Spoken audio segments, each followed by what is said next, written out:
So what can we do about it? Well, a man who's trying to fight the battle, with his department down on the border is the sheriff of Pinal County down in Arizona. He's a Republican candidate for United States Senate. I call him America's sheriff. He's in Arizona, of course. He's my friend Mark Lamb. Sheriff, it's great to have you on the program. Thank you, Grant. Thank you for the nice intro. I appreciate it. Well, you're a good man, and you're putting up the fight down there, and you tell it like it is, which is why you're a hero of mine, Sheriff. What do you make of the video that Anthony Aguero shot there? If you got a chance to see it, the drugged out kids, the African males, the Muslims praying. What do you make of all of this? Look, it's a disaster, and I've been trying to shout from the rooftops just what a national security threat this has been. Right now, what you were seeing was Mauritanians. Mauritania, like he was saying, is one of the leading breeding grounds for Al Qaeda. Definitely not someplace you want a ton of people coming here. There's been over 7,000 Mauritanians. I think there was 4 women, 0 children. So as you can see in this video, all military-age men. Now we've had a 5,100% increase in Uzbekistanis, 33,000 Chinese nationals. Yuma sector alone has had almost 4,000 Russians. You got Ukrainians. You now have a huge increase in California of Indians, including Bangladesh. If you know anything about a lot of these countries, a lot of these men coming from this country do not love America. This poses a tremendous threat. And even one more statistic, 5% of these special interest countries, the people from special interest countries, only 5% of these men are being vetted when they come into this country. And that should be alarming to every American. Yeah, it sure should be. What do you make of the kids now? We've had video over the last few weeks. Anthony's been doing a great job of getting video of these kids. They appear to be drugged. We're told from some Border Patrol agents it may be Rohypnol, wrapped in blankets. You're in Arizona, I'm in Texas. It's been well over 100 degrees for days upon days here. What's going on here? Do you have any idea?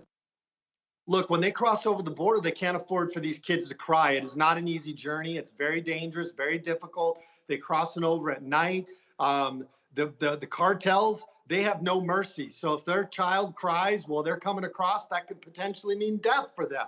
So they're going to do what they have to do, which in many cases is drug these children, which is so sad, so despicable, so that they don't get noticed by Border Patrol, so that they can cross over the border into this country and claim asylum in many cases. And a lot of these children, as we know, are not even their children. There was over 150,000 unaccompanied minors, I think, last year. I think this year's already at 120 or 130,000.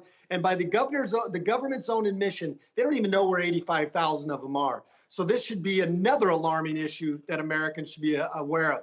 That's why I'm running for Senate, Grant. Like you mentioned already, I've been fighting this battle as a sheriff, but so many of these issues are going to have to be handled on a national level. You see the federal government telling Texas they got to move the barriers out of the water. These are issues that we now need to take this fight to the federal government and fix it there. Yeah. Sheriff, I got to ask you, what do you make of Eric Adams crowing about 10,000 migrants a month coming into New York City with millions upon millions of people? And just now he's getting the message after he had declared his city a sanctuary city. Look, I don't even know where to start. I'm going to try to go through this as quick as possible. I was just in New York the last couple of days, and he's right. There's people everywhere. And you can tell from my training and experience, I see people that likely came across the border because they look just like what they look like when they come across the border. And so I see that they've got a major problem. But to impugn the governor of Texas or Arizona for bringing them in, listen, for every busload that they send from Texas or Arizona, there's 10 to, if not 100 busloads that are being sent by the government or NGOs being paid by the government to New York City. Do the math on the numbers. Over 5 million people in the last couple of years, over 1.6 million gotaways. 1.6 million is 32,000 people for each of the 48 mainland states. Are we all supposed to just take them here in Arizona? This guy touted and bragged about being a sanctuary city. And now that he's got all these people there, he's crying foul. Who he should be yelling at is Joe Biden and this administration in Mayorkas, because that is who has failed him. And now he wants to blame other people. Eric Adams, blame who deserves the responsibility. It's this administration, including Joe Biden. It's a frightening scenario. When you lay it out like that and you lay out the numbers, it really is frightening because we don't know who has come across now, and these ISIS fighters too. Lord knows how many of them are there. So as I'm completely depressed now after this segment, let me just ask you one fun question. So when you get to Washington as a United States Senator, are you wearing the cowboy hat? Oh, you know it. Look, this Washington, D.C. needs more cowboy hats and belt buckles. We need American traditional values, God, family, freedom. America and Arizona needs a proven conservative fighter. If you believe like that, if you believe in the Constitution and we the people, come support me at sherifflambforsenate.com. This is a movement of the we the people to take our country back. I'm not a politician. I'm a sheriff, and I'm tired of what I see on the border. I'm tired of what I see in high crime, the inflation, the list goes on and on. I'm taking this fight to Washington, D.C., and my cowboy hat, it's coming with me.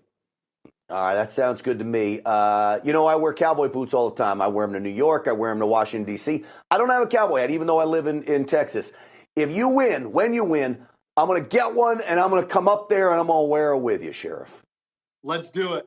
Let's do it. We'll send a message to everybody in Washington, D.C. My man, you're a good man. I appreciate you coming on. Sheriff Mark Lamb, everyone. Make sure you pay his website a visit.